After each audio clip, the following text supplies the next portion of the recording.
Assalamualaikum, welcome back my YouTube channel Sakila dan Mama Tari. Semoga kalian selalu dalam keadaan sehat dimanapun dan kapanpun.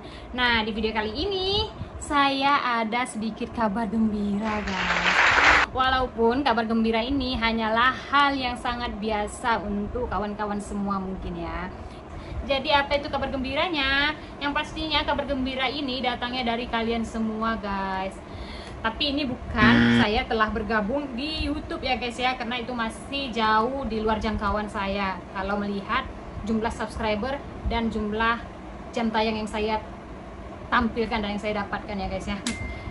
Nah, jadi 1 minggu yang lalu saya ada mengupload video mengenai culture shock in Malaysia, guys. Dan ternyata untuk pertama kalinya saya mendapatkan jumlah viewers terbanyak, guys. Yaitu saya mendapatkan viewers sebanyak 1.000 lebih, guys. So itu sangat so amazing ya guys untuk diri saya sendiri. Walaupun ini untuk para youtubers lainnya ini belum ada apa-apanya, tetapi ini sangat berarti untuk saya karena saya lebih bersemangat dalam membuat konten-konten untuk kedepannya, guys. Nah, jadi seperti yang kalian lihat dan kalian ketahui di video-video saya sebelumnya itu, saya hanyalah mendapatkan 100 atau 200 viewers saja, guys. Sedih saya. Sedih saya. Sedih, guys. Dan kalian juga boleh lihat sendiri jumlah subscriber saya itu hanya ada 200 lebih, guys. Nah, jadi saya mau berterima kasih untuk para subscriber saya dan orang-orang yang telah mensupport channel saya. Semoga saya lebih bersemangat untuk mengembangkan channel saya ini, guys, dan selalu memberikan tayangan-tayangan yang bermanfaat gitu ya. Walaupun belum ada saya rasa video yang bermanfaat tapi saya akan mencoba lebih baik ya guys ya. Dan jika kalian suka, jangan lupa untuk di like, comment, and subscribe.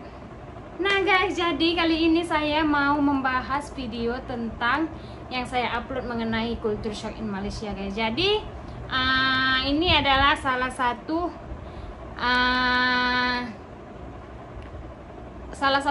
masukan dari kawan kita yang merespon video saya dan menyatakan kalau statement yang saya keluarkan kurang benar, guys. Jadi di sini saya ingin memperbetulkan dan terima kasih yang sudah memberi saran sehingga saya bisa memperbaiki video saya yang akan datang. Karena bagi saya support dari kalian bukan hanya tentang memberi komentar yang baik-baik ya, tetapi mengcorrection video saya tentang apa kesalahan yang telah saya ucapkan. Itu adalah salah satu ilmu yang akan saya dapat dari kalian, karena secara tidak langsung kalian juga telah memberi masukan agar saya memperbetulkan apa yang telah saya ucapkan.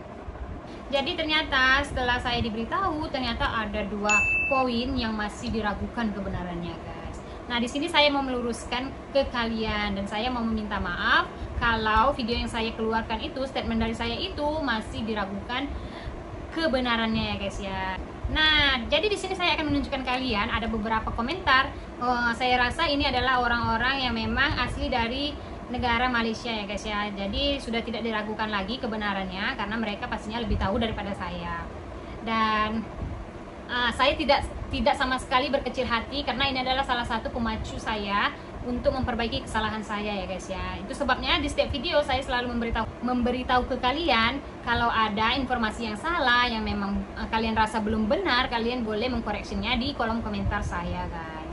Nah, jadi yang pertama ada komentar dari kawan kita yang bernama Fauzan Fakir. Nah, di sini saya tunjukkan ke kalian dan kalian juga boleh mengeceknya. Kalau kalian tidak boleh membacanya, saya akan membacakannya sekali lagi. Nah, di sini dia menuliskan, hampir 80% orang dewasa Malaysia mempunyai mobil. Cuma waktu ke pekerjaan selalunya mereka naik motor dan atau train karena lebih mudah mengelak macet. Kecuali untuk liburan ataupun musim hujan barulah mobil digunakan. Nah, jadi di sini dia mengatakan memang benar 80% orang dewasa Malaysia memang mempunyai mobil. Tetapi dalam mencari rezeki ataupun mereka melakukan aktivitas bekerja, kebanyakannya mereka menggunakan motor guys, menggunakan kendaraan roda 2 karena mengelakkan dari kemacetan dan hal-hal yang membuat proses kita sampai ke tempat kerja itu lambat ya. Jadi mereka merasa menggunakan motor lebih cepat gitu. Nah jadi ini memang benar ya guys ya. Jadi informasi yang saya keluarkan itu saya rasa saya kurang baik dalam menjelaskan ya guys ya, dan kurang banyak lagi menjelaskan secara benar, dan saya dibantu dengan kawan kita Fauzan Fakir. Terima kasih Fauzan Fakir telah menjelaskan ke kawan-kawan kita. Nah jadi untuk yang kedua ada dari kawan kita yang bernama Razwan Reza guys. Jadi ini dia. Nah di sini Razwan Reza menuliskan, saya kira analisis kamu mengenai culture shock in Malaysia ada yang kurang betul, terutama mengenai pemilikan kereta, rumah, serta pengetahuan orang-orang Malaysia mengenai beca. Coba cari lagi maklumat tepat mengenai dua perkara ini. Itu benarkah orang Malaysia tidak mengetahui beca? Apakah beca tidak ada di Malaysia? Dan benarkah yang dimiliki kereta itu tidak mempunyai rumah kediaman? Nah, jadi di sini dia memberitahu saya ternyata kalau di Malaysia itu ada becak guys. Ya memang benar ada becak guys. Itu saya memang salah ya, waktu itu saya kurang menjelaskan lebih tepat. Saya langsung mengatakan kalau becak itu di Malaysia tidak ada. Dan di sini kita sudah dijelaskan dengan kawan kita Razwan Reza, ternyata di Malaysia itu ada becak guys. Tapi kalau di Malaysia becak itu di tahun 2021 ini, becak ini tidak semua negeri kita boleh jumpai ya guys ya, terutama hanya di negeri Malaka dan Pulau Pinang. Dan di situ kebanyakannya beca di Malaysia tidak digunakan untuk transport umum ya guys ya, dan itu hanya selalu digunakan untuk para pelancong dan orang berpariwisata guys ya. Macam orang-orang berpariwisata, orang-orang tempatan juga banyak menggunakannya. Contoh kalau orang KL pergi ke Malaka, dan orang-orang lain yang dari luar lainnya pergi ke Malaka gitu ya guys ya. Dan di sini juga saya waktu itu tidak kurang benar menjelaskan dalam penjelasan mengenai kepemilikan mobil ya guys ya. Jadi pada waktu itu saya mengatakan kalau saya di Malaysia itu lebih banyak orang memiliki mobil daripada tempat kediaman itu macam rumah gitu guys. Di sini saya ingin sedikit memperbaiki juga statement saya itu.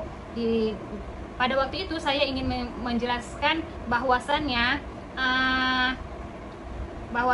di Malaysia itu orang tidak harus memiliki rumah baru membeli mobil gitu guys.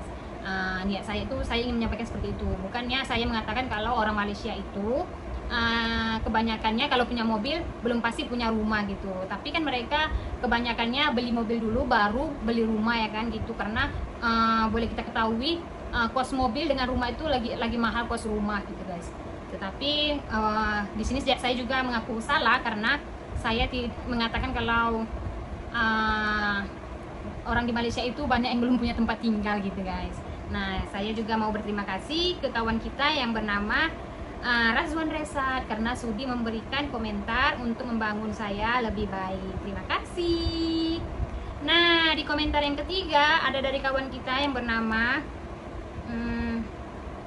saya cari lagi ya. Ada dari kawan kita yang bernama ini guys, Kamarul Zaman Zainal Abidin. Nah di sini dia menjelaskan lebih detail ya guys ya. Maksudnya lebih detail itu dia menjelaskan beca itu berada di tahun kapan gitu. Jadi ternyata ini juga saya baru ketahui ya guys ya. Terima kasih Kamarul Zaman Zainal Abidin telah memberikan informasi yang saya memang benar-benar tidak tahu sebelumnya. Nah jadi dia mengatakan beca memang banyak di Malaysia, di Pulau Pinang dan Melaka terutamanya. Pada tahun-tahun 50-an dan 60-an, becak merupakan transport penting di beberapa kita di Malaysia. Oh, ternyata dulu becak itu di Malaysia itu adalah salah satu transportasi umum juga, guys. Tetapi di tahun sekarang ini, seperti yang kita lihat, tidak senang untuk kita jumpai ya, lebih tepatnya ya, seperti itu. Hanyalah di di negeri Malaka dan Pulau Pinang saja kita bisa senang untuk menjumpainya gitu, guys. Terima kasih Kamarul Zaman telah memberikan informasi yang amat penting untuk saya, sehingga kawan-kawan kita yang lain bisa mengetahui. Terima kasih.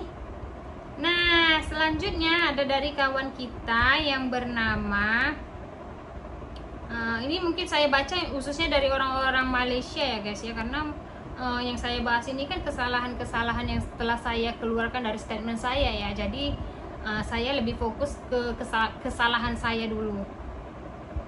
Nah, di sini juga ada saya mendapatkan informasi sebutan untuk pasar malam guys. Jadi waktu itu saya kan nggak tahu pasar malam di Malaysia itu pasar malam di Indonesia itu kalau di Malaysia disebut apa. Nah, di sini kawan kita telah menjawabnya guys ya.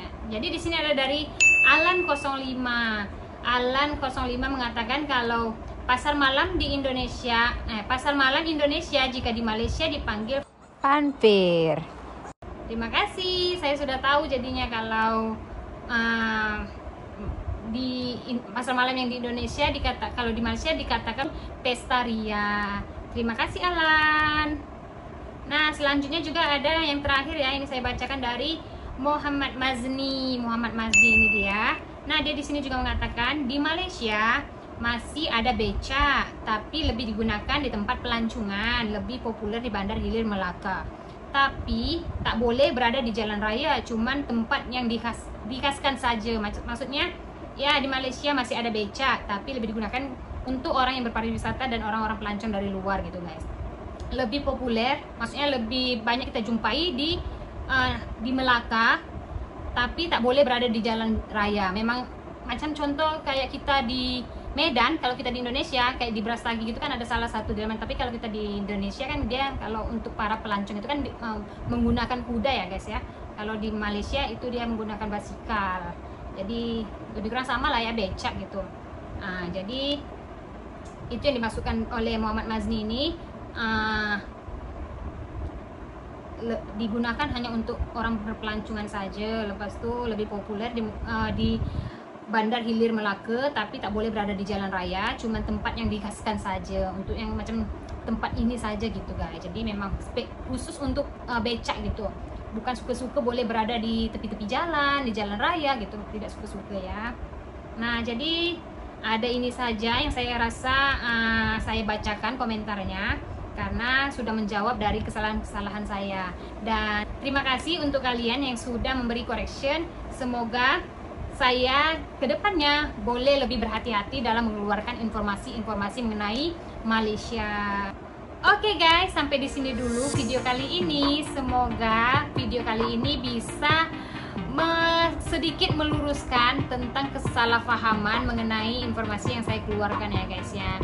Dan terima kasih untuk kawan-kawan yang telah memberikan saran dan kritikan sehingga bisa memperbaiki kesalahan yang telah saya buat. Dan semoga untuk kedepannya di next video saya tidak melakukan hal yang sama. Oke guys, jumpa di next video. Bye bye. Assalamualaikum.